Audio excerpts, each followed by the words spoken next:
السلام علیکم ناظرین، 6 محرم الحرام ہے، 16 اگست ہے۔ پوری دنیا کی نگاہیں اس بات پر لگی ہیں کہ اب افغانستان میں کیا ہو رہا ہے۔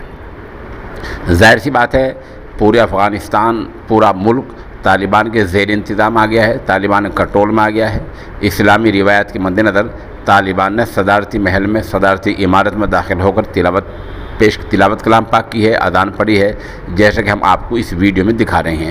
دوسری یہ کہ طالبان نے یہ عام اعلان کیا ہے کہ کسی کا جانی، مالی یا کسی بھی طرح کا کوئی نقصان نہیں کیا جائے گا، اور انہوں نے اپنے لوگوں کو واضح طور پر احکامات جاری کیے ہیں کہ کسی بھی گھر میں بغیر اجازت کے داخل نہ ہوا جائے، اور ہر آدمی کے مال کی، جان کی، فصل کی، سڑکوں کی، گاڑیوں کی، تمام چیزوں کی حفاظت کی جائے۔ آپ ہمارے ساتھ بنے رہیے، شام تک جیسا کچھ ہوگا ہم انشاءاللہ العزیز اس سے آپ کو آگاہ کرتے رہیں گے۔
أشهد أن